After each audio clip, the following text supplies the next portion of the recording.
Issue 7 Living Proof magazine, now available on our Patreon and online shop, featuring Jason Dill, Wanto246, Star Team East Village, Ed Templeton, Pear246, Rat Rats, GK Screw MSK, Cheryl Dunn, Strawberry Western, Labor Skate Shop, Greetings Tour, Casey Bolding, and Brigade. Every copy comes with a Wanto poster. Patreon subscribers on the Living Proof magazine tier are guaranteed a copy for the month of September 2024, even if the online shop is sold out. livingproofnewyork.com. Enjoy the episode. Peace and thank you. Skating and traveling go hand in hand because you can get rad anywhere in the world with your fucking board, with your toy. Basically, you could just, skating to me was that gateway out of the neighborhood. So when I grew up skating with my neighbors, like after learning the basics, pushing and stuff, like, oh, we can go to that neighborhood right across the street and skate there. And there we met some other skaters. So at that point early on, like when I was 9 years old, I knew skating and traveling, and that's all I really wanted to do. Like, fuck, the pro shit is cool too, but like, dude, you don't need those rankings to let skating take you where you want. But I knew that if you get to that pro level, that you will travel. So that's kind of what my motivation was. Like, I'm trying to skate as far and away from wherever the fuck I grew up in. I think that answered your question. I kind of got lost. Yeah, no. I was just wondering, like, when you first got noticed and when you started realizing that it was a possibility to even just ride for like a well-known brand within skating. Right. To me, that happened. I got noticed like my real big break was landing the cover of Thrasher in like 2018. And that was like my first photo in the mag. But a few years prior, I was out in California, just like saved some money, went out and like met some friends who already went out there, and I was shooting photos at I was in the like transition vert scene at the time. I was shooting photos with Rhino, and I got a photo at Washington Street Skate Park doing like a hell hop, they call it. It's like a boneless burial kind of weird out there trick. But that photo made it into the mag in like 2016 or something as a photo feature. So I was like so hyped, and I knew that, like, all right, if I could just keep hitting up photographers, or like just keep going, I could get noticed. And then yeah, eventually the cover is what like kind of definitely catapulted my motivation. Because right before I got that photo, that cover photo, I like kind of like gave up on seeking sponsorships because I was going to school, and I'm like kind of really like school a lot. I liked it a lot at the time, and um I was like content just like working, saving my money, going on like a mission for like a few months, and then coming back home and going back to school, whatever. And um but as soon as I got the cover, I was like, fuck, this is pretty sick. This won't happen again, and this opportunity won't happen again. So I quit school and pretty much quit work too. Saved, already had money saved, and was just like, all right, let me just do whatever the fuck. I was just following the Stoke. Dude, that's fucking awesome, man. Yeah, so hyped. Respect, taking the plunge full force when you're doing school and you're doing work. That's no joke. Yeah, for sure. Definitely was not easy because I have like some really loving parents, and um I understand where they're coming from now. Like, the skate shit is like pretty insane, and it don't really work out. So at the time I was like fuck, I was like, fuck, why are you guys holding me back? Like, I could do this, whatever. So there was a lot of like strife between family relationships growing up, but now they're super, super proud of me, and I'm really hyped for them too. So Did they get what like the cover of Thrasher was, and did they get like all the opportunity that could come with that, or were they just obviously parents are always looking out for our best interest from their perspective, but like a lot of the times like they might not like just because of generational differences and also just what they're into. Cover of Thrashers is only this is like a huge honor. It's the Bible. For sure. Yeah, I mean, they didn't realize it at the time, and they still don't really realize it, like how big it is, because to them, Thrasher magazine is irrelevant, really. Like they probably never seen the magazine on a shelf. Like Thrasher isn't really big outside of skating.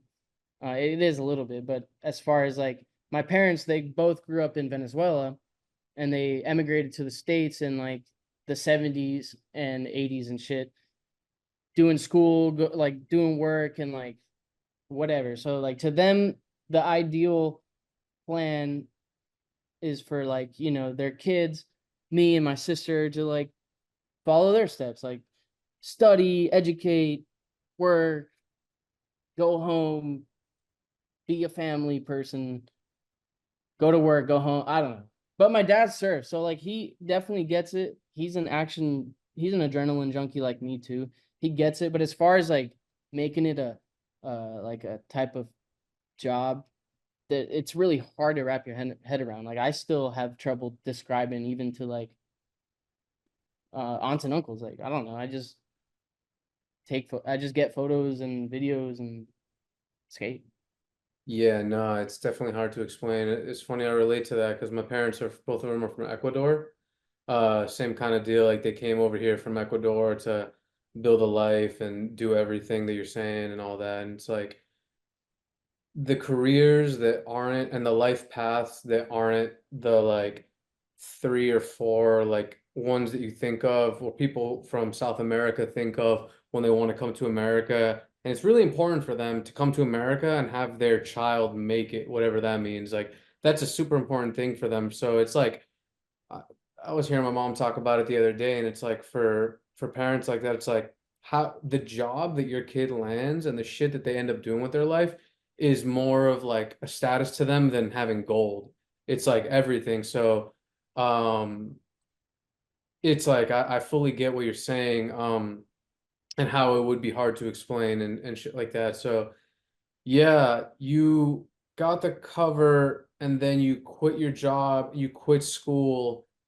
How soon after that were you realizing, oh shit, I could actually make a living off of this? And it's been quite some time since then. Yeah.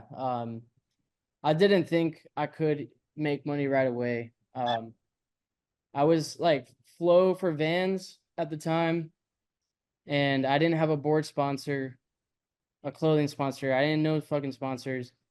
And I remember just like, yeah, I went on like Jamie Foy Sodi trip, January 2019, I think, or 2018, whatever. And I was on the flight back from that trip, going to stay at Jamie's house. Because I just moved out of Florida. I just like went on that trip and basically just like left my life behind in Florida. I was like, all right, if I'm gonna do it, this is how I'm gonna do it. I'm gonna go stay at people's houses and like just pretty much like see just whatever, see what I can get into. On the flight back, uh Lizard King, who was writing for Death Wish at the time, was just fucking like staring at me on the flight, dude. And it's from Australia. So it was like a 12-hour, 15-hour flight to LA. Lizard's like 3 or 4 rows in front of me, just like looking back every 20 minutes, just fucking like grilling me, dog. Just like, are you gonna ride for the wish? Are you gonna ride for the wish? And I'm like, just so uncomfortable the whole time, like, cause I didn't know what I wanted to do. I at the time I didn't really want to ride for anyone really. I was just like, fuck, dude, like I have to choose now. Like this is ridiculous. And then so that interaction happened, and then I got to meet everyone else. I got to meet Andrew Reynolds. I got to meet like Neen, Jay Thorpe, like just everyone, and they were so freaking cool. And like the people that run Baker Boys, they're just like legit as hell. So when uh when I had the opportunity to call Jay, like, yo, can I get boards? And he's like, yes, of course. And I said, Thank you so much. And then I wasn't getting paid either at the time. I kind of was struggling pretty hard. I was like just like kind of stressing because I've always worked, but I didn't know California that well, so I didn't know like where I could work, etc. And then I just asked. I was like, "Yo, what's up? I'm serious. Can you just help me out?" And then they helped me out, and then it's just kind of chain reaction Yeah. Yeah. So it was like Death Wish had a huge part of it. for days. Yeah. How has that been with the Baker and Death Wish crew, legendary videos? More than just legendary is like iconic within skateboarding history. Uh, a lot of videos come out, respect, and a lot of videos get forgotten. You know what I mean? Like they're cool for their time. Like a lot of the videos I came up on are cool for their time, but then afterwards they get forgotten, or afterwards, like it's not as memorable, it's not as iconic, and it's not as legendary. But Baker is like, and Death Wish is like not one of those videos. They put one out and it gets remembered pretty much forever, as far as I'm concerned. Like it's like the video. So being under that and representing that, what does that mean to you, and how has that shit been? It means a lot to me. I'm pretty much you got to give it to everyone at Baker Boys that puts in any type of work there. Like everyone there is a skate rat, whether it's warehouse employees or whether it's the sales reps. And like at the top, you got the boss, Reynolds. He's fucking in the streets skating every day. So like, of course, if everyone is skating and like in tapped with the streets, like that brand is just gonna continually have a presence out in the streets. And I had this conversation with a lot of people, like why certain brands kind of they fail to like update and they fail to kind of make that mark again. It's because like a lot of the people that run it don't they're just not in the streets. And it's just like to me, I'm super hyped that I can be with a company that are in the streets every fucking day. And that's all I want to be is in the streets with these guys. Super, super simple. Yeah. And that's the only board company you wrote for, right? Yeah, I had back home in Florida, I had a sponsor called Lake Skateboards. This guy, Mark Lake, um, was a pro from the 80s. He skated for, I was it Blockhead? He did just do Lake Skateboards, but he was like a really rad, ripping vert skater from South Florida, from my zone. So he put me on. I got like some boards and stuff, and they helped me out, and that was rad. And then I got like flow boards from a sales rep at Deluxe, and I was mainly getting like anti-hero shit. That's what I was asking for because I thought anti-hero. I still think they're dope, but at the time they were like consuming my fucking like anti-hero is the sickest shit ever. Like it just consumed my mind. Was like going out there skating and exploring, seeing shit. So I was kind of like I had the intentions of putting a lot of energy towards anti-hero skateboards, and I thought that I was like getting flow boards from them at the time, so I was like riding those boards and like was feeling that out. And but then that's it. Yeah, I just went over to Death Wish, was super hyped with them. Those are the only board brands that I've ridden for.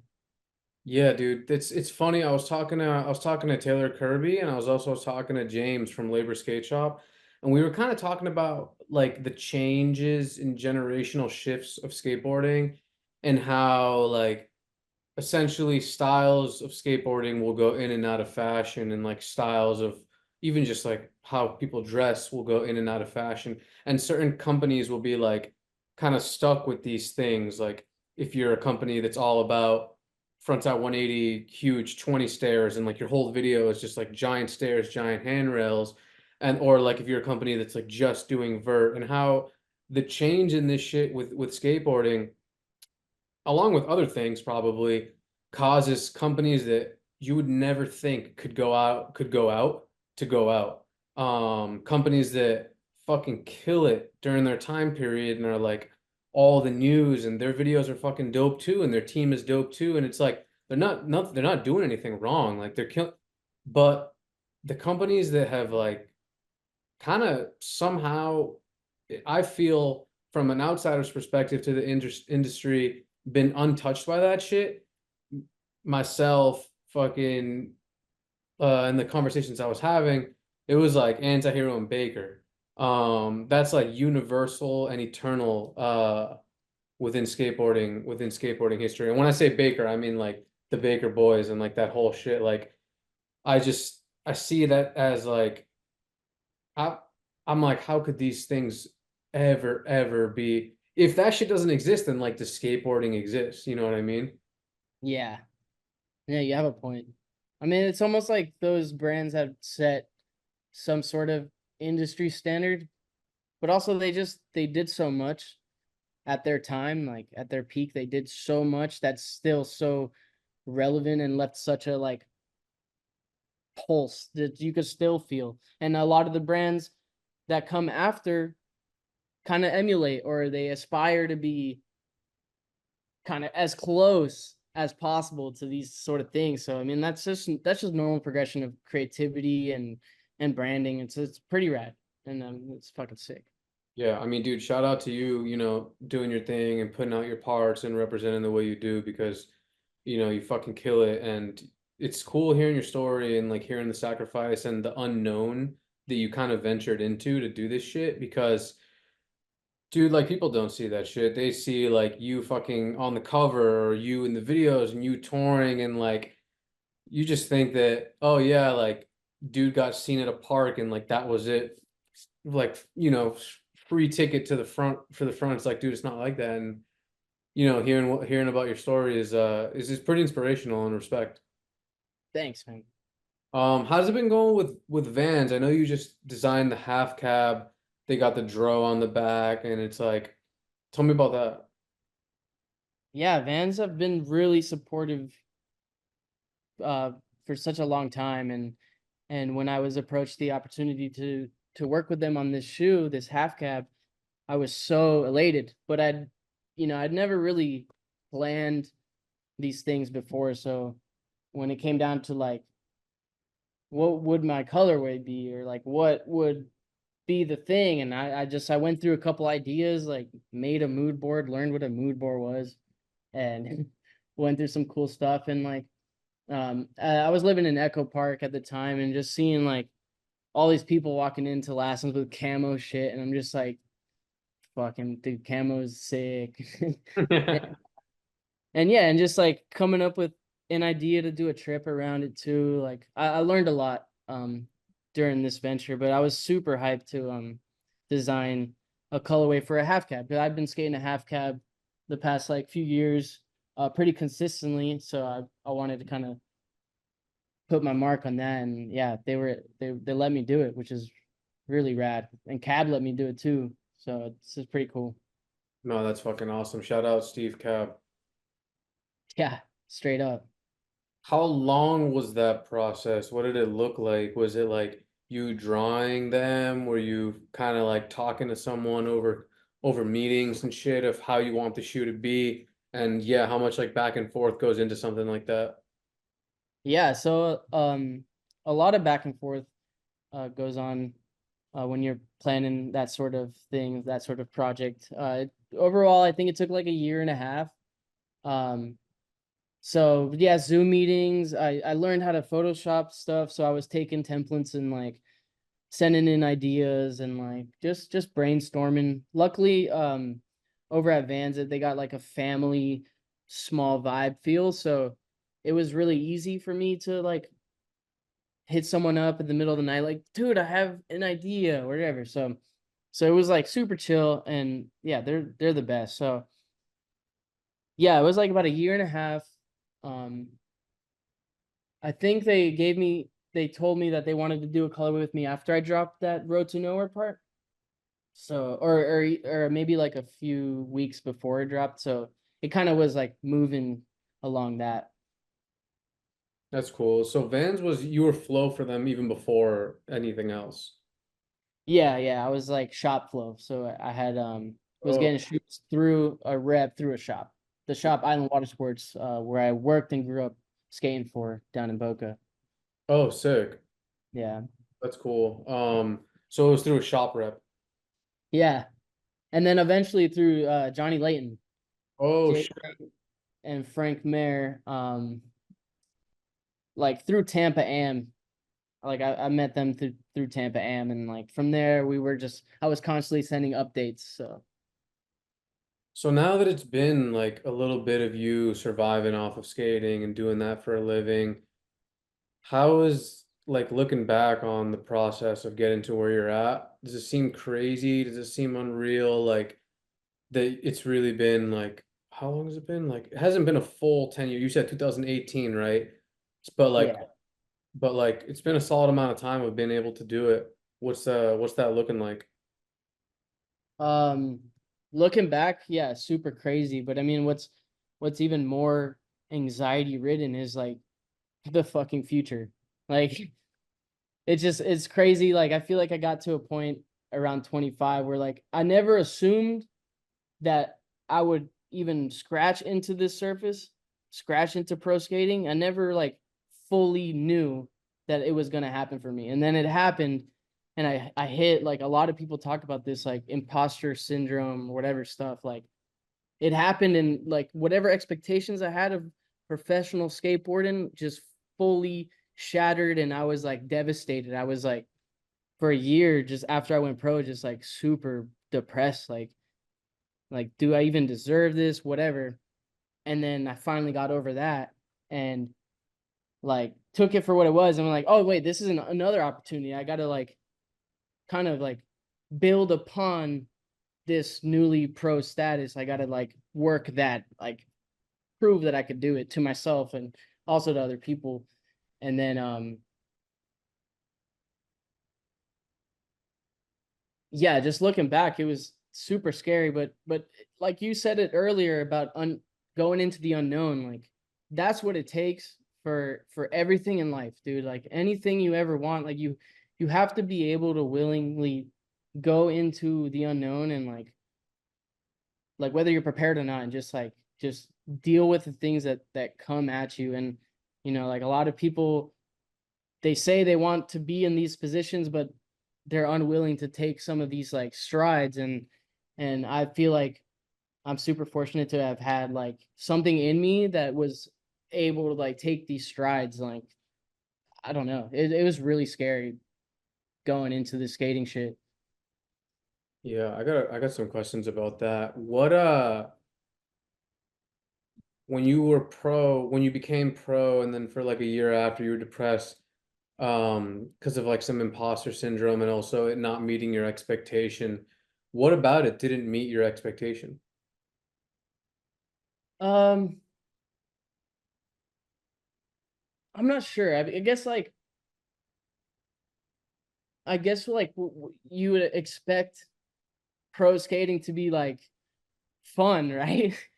And exciting, and it obviously is, but a majority of the times like professional skateboarding is like first like if you're not mentally strong or equipped with certain things, like you're idle a lot of the time. Like you're idle, you're searching, you're doing recon, you're like dealing with other people, and if you pick up on their energies, like it could be kind of overwhelming sometimes. So it's like there's a lot of like very trivial things that encompass this like pro skating whatever, and a lot of that is like eats at you, and it eats at me sometimes. And like it's just really hard because you're also competing not just with yourself, but you're competing with other skaters, other AMs, other pros. Then you're also competing with the fucking audience who are like berating you with praise because you know the praise, it's nice, but it's not real. It's like you just for it just feels like it's not real. So everyone's telling you like you're the goat, you're this, you're that, and you're like, but I don't feel like I'm that. So then like you don't want to be a dick about it either. You want to say like thank you and stuff, but like So a lot of that, it was just like, dude, I would go home for the holidays and like, dude, you made it. You are the fucking man. And it's just not what I was feeling at the time. So like I think that fully just that spirit like I had for pro skating when I went, over that hump, it was just like, whew, just didn't feel like how I thought it was gonna feel. Yeah, I mean the whole you got a spotlight on you after that shit happens. Yeah, it's fucking devastating actually. You got a spotlight and a lot of expectation from they want to see more. People want to see more. And it's like you could have put out the best shit ever, but now it's like what's next? They want to see more shit and they want to see like and you might have just put everything you had into that last part or into the last whatever thing. And it's like if everyone's asking what's next, it's like fuck, dude. And it matters a lot, it matters a lot to you. So you're gonna care and it's gonna create more anxiety, especially when you go from having this thing that you love so much that you and your friends came up doing and this meant everything to you, go from being like just what you do because that's your life and that's your lifestyle and that's just it's not even an activity, it's just like what you are and what you do to like this is what you have to do for a living. It's like it is like a real job. Yeah. And you do have obligations to fulfill to your sponsors. And if you're getting paid for it too, like you definitely have to do it. You definitely are expected to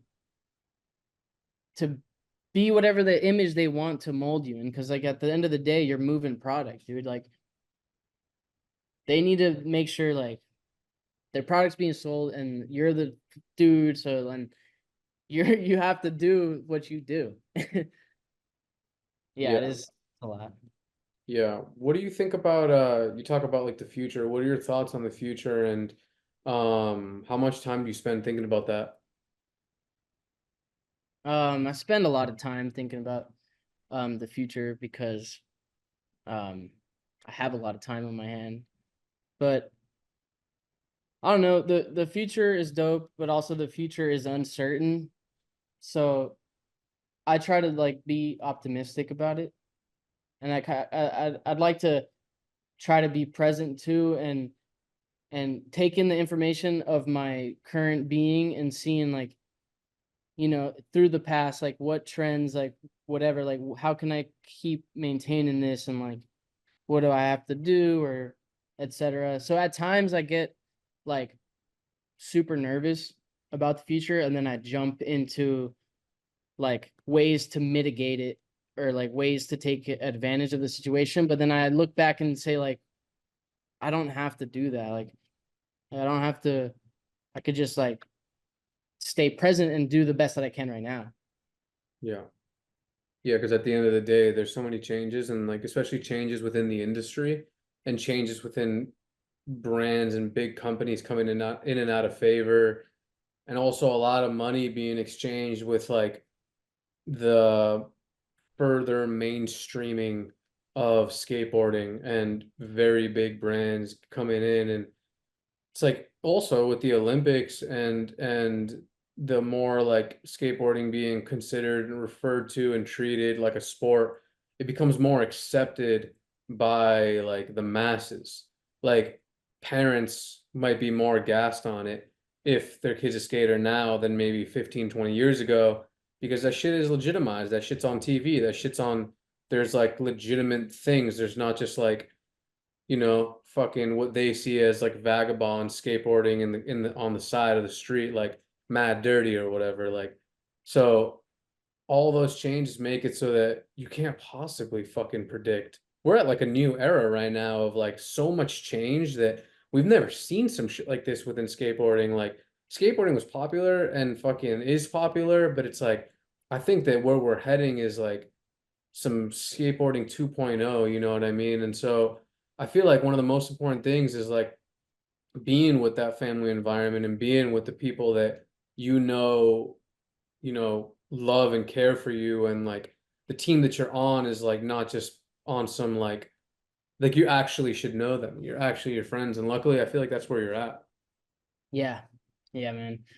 Skating for sure is evolving pretty quickly, and it's fucking gross. Like I remember growing up skating, like people would just like admonish you in the street because you're skating.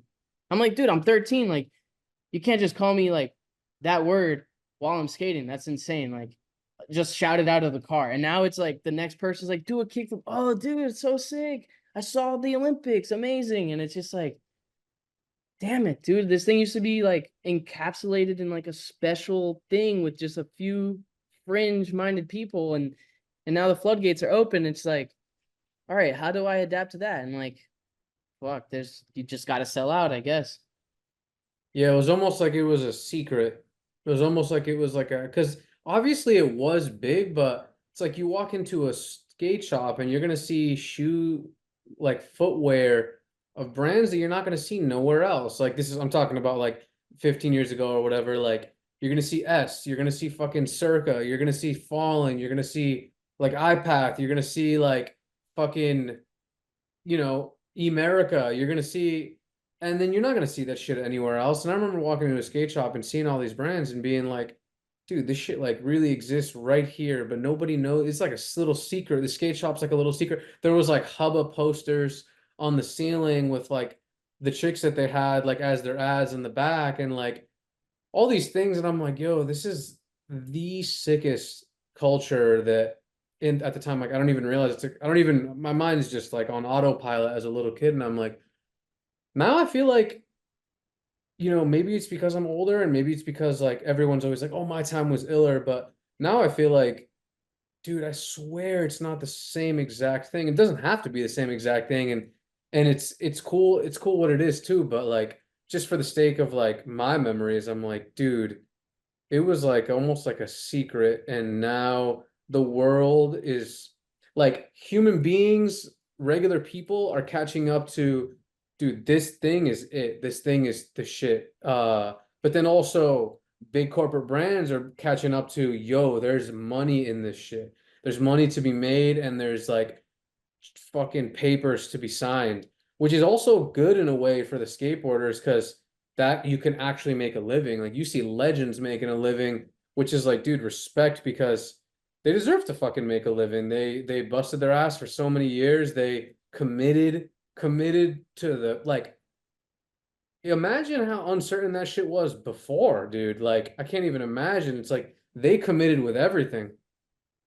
Yeah, right, dude. It's obviously, yeah, double-edged sword. Um, it's rad though. I mean, it's really fun to talk shit on industry because like it deserves to be talked shit on because like industry can't, like Stoke cannot survive being choked out by industry. Like it can't, but also then Stoke can't survive without a little bit of money and uplifting and shit. So like whatever. I definitely have that rebellion spirit that I learned from skating early on, but right now I'm just like super accepting that this is just what it is. And it's almost even better now because dude, like you literally had to like make a fucking tape, find an email, like no one was going to give you an email or whatever and like send out your stuff. It was like impossible. And then it was really cool when YouTube and Instagram and shit came out was like you could post your videos and your friends could comment and like so I love the internet for that and I'm glad for what it did to skating and it's going to continue elevating skating for sure. I mean just look how many kids are just better than the next person. Dude, like I'm not as good as the kids that I see skate, dude. Those dudes are incredible. But I'm glad that they have motivations to enter the Olympics, which I don't. So like, yeah, go now that skating's in the mainstream and everyone wants to skate because there's credibility to it. Good. Go over there, go enter the circuit, get out of the streets because like there's not that many spots left. Everything is ABD. Like we don't need any more street skaters. Like get just stop, dude. Go to the circuit. Get out of here. Please go to the Olympics. Yeah, dude, I also think that cities are aware of it too, like meaning people who make the cities, like people who fucking like architecturists and shit, architects. And it's like spots are gonna come. They're already coming, but they're gonna come straight knobbed. And it's like skateboarders have always been creative and like ingenuity, but it's like, dude, they'll fucking knob the fuck out of it, and it'll like come knobbed and will like be in an unknobbable spot or some shit like that. And Yeah. that shit scares me thinking about that. I'm like, damn, dude, what is gonna happen in the future, dude? Like, because it's actually funny, like a lot of the things that I came up obsessed with is like skateboarding, hardcore, graffiti writing. And those three things, like, they're not that old. Like, they're not that old. In America, they're not that old. And we're like seeing them like age now. We're seeing them like come into like, go through starting to get into the mainstream or some of them less than others, but like we're just seeing how the scene's evolved. And I'm like, damn, dude, like it's just weird to think of this thing that is this thing might not be this thing forever, like in the same way that it is. Like my brain, like I thought it was always going to be a certain way, but yeah, man. So yeah, you did the shoe with Vans. That came out super recently. People seem to really fuck with it. Yeah, I thought so too. I thought I saw like a lot of applause for sure. Yeah. So, oh yeah, now I remember what I was gonna ask. So you're in Florida, and you're a professional skateboarder. That's what you do for a living. You hear about the idle time and shit. What's your day-to-day life look like, out there and just in general? Yeah, just in general, really, like I do the same thing everywhere I go. In general, I just like depends if I'm working on a project, then I'll like study spots or I'll go and like start organizing my thoughts. Like what do I want to hit? What do I want to do? Who do I want to skate with? Um when I'm not working on stuff, I'm like I get pretty motivated to like practice sometimes, but then other times I get pretty like artistic and I want to just chill, doodle or some shit, fucking write down some shit. Just a lot of my time is spent like just ruminating, just like staring into space, like daydream, especially the mornings. And like I just get these epiphanies. I'm like, yes, like that's what I was staring up into space the whole time for. Thank you. Like, so a lot of my time is just like staring off into space, which is valuable to me. So I mean, like, whatever. Uh, and then like I like doing chores. I like to make my bed, clean dishes, and tidy up because that shit is part of your mental health and you have to do it. It's like unfortunately, so you can't get away from it. You have to do it. Um, what else I do? I ride bike. I surf. Uh, I read a lot. I'll read stuff. I'll research like cities, how to get somewhere. Pretty basic shit. I'll do like weird jobs in and out. Weird stuff out whenever they come, and yeah, that's. I'm just chill. I'm super chill. Yeah. Yeah, I noticed you said you'd be doing research for spots and shit like that. I saw that when you're looking for hills and like kind of scoping out hills, you use like 21st century methods, like just pretty much uh like Google mapping that shit. Yeah, yeah, man. I love technology. I love science. That's the stuff that I was like kind of studying in college and stuff. I was like tapping into that. I was like, what am I gonna do? I like science and shit. Um, but I love using tools, dude. I love Google Maps. I love YouTube. I love I love the internet community because you know it's just an exchange of information. It's so exciting and so quick, and it's on demand now. So like, there's no excuses to whatever you want to learn, to whatever you want to do. Um, but yeah, I also love just like skating early mornings and exploring and hill bombing because where there's hills, there's spots. So that's like I've included that into my routine too. Um, Mainly just to look out for myself. Like I need to have I need to find the next spot, the new spot for me. Like that's the only thing that keeps me going. I need to just because there's always gonna be that spot, that one thing that's just like you you don't know if it exists. Like for me, my perfect ideal thrill seeking spot is just like a gnarly handrail into a hill. That's like what I like. So I do try to find that, and that keeps me pretty motivated. Yeah, I saw that Jesse, fucking Steve Alba was like doing like I don't know if it was Google Maps, it was like a mixture of like flying the drone and seeing back like finding backyard pools that way. Yeah, that I saw that too. I think in his day he was doing helicopter charters and then eventually Google Maps. But yeah, dude, those pool skaters, the pool scene is so cutty, it's so underground, and these dudes they're doing the craziest shit. Like seeking out pools is insane. Going to the houses to recon, see if it's a permission pool, if whatever. And a lot of these pools are in like sketchy neighborhoods. So like there's so much stuff that they gotta do, and it's pretty exciting. Yeah, I think he said like I think it don't quote me on this, but I think he said like skateboarding's not a crime, but it could be if you're doing it right. Some shit like that. Yeah, dude. Yeah. I mean, yeah, think about all the stuff that we have to do sometimes to make a spot skatable to full on like felony vandal crime. Like Yeah. cutting some shit out of a school yard in the middle of the night is like so illegal if you think about it, especially now with like the whole environment around being in a school with all this like mass shooting shit. It's like, yeah, we're in schoolyards where either like 25 to 30 years old with a grinder, like cutting shit at a schoolyard. It's fucking insane. It's super illegal shit. Yeah, dude. Does being in Florida make it tough? Because you live there, right? Yeah. Does it I make kind it tough with the industry? I've to be noticed, yes.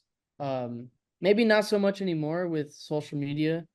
I kind of am just like using my time here to meditate in a way. Um, just to like recalibrate with family and environment too. Cause that slam that I took off the box truck really shook me up for real. And then but it maybe it's a little tough, but honestly, there's not much skating happening in Florida, and the level of spots and the quantity of spots aren't that great. So it forces you to leave. So I'm using this hub as like a place to enter. It's a home basically. Enter and it's out. And I like to be out for like months at a time. So like it's pretty much all it is for me, at least right now, Florida. Yeah. Do you mind touring? No, I love touring. Okay, cool. Because I know some people they feel like when they tour, they don't have like that's it's hard for them to build the routine of their home life because it's like I'm home for fucking 3 days, boom, I go somewhere else. Then I'm home for 3 days again, boom, I go somewhere else. And it's like they almost feel like that. You don't feel like that? Yeah, at times I do. But it's true. Like in yeah, it it's really hard to film a video part when you're traveling a lot because you're never in a place long enough to really think about your environment and find something new or be creative about your environment. So you're always like, if you're traveling a lot, it's really hard to film a really in-depth video part because then you're not practicing tricks. You're not like whatever. But I personally like I never really was a person to like want to learn tricks, more like want to like go visit places. And I feel like I just learned enough skating to like skate anything. So like like the best I can do in rails really like a big rail is like a 50-50. Like let's just be real. I can't front crook that shit. So like I feel like I just learned enough to like take it all to the next level for myself. But I like to um one of the main reasons why I chose to stick with Death Wish was because of Jamie Foy. Like he's an inspiration to me. He's an incredible skateboarder and an incredible human whose mind cannot be penetrated by negative forces. Like this dude is a fortress when it comes to skating, and his mentality is so strong. So I use him as a motivation or as a role model to build myself on off of. So like he travels a lot, and I notice his routine is really simple. He wakes up, skates, goes home, and then wherever home is at that moment, whether it's on a trip or something. So like he's revolving around skateboarding. So if that's why I try to do it. If I like revolve around myself, around skating for myself, like it it works better.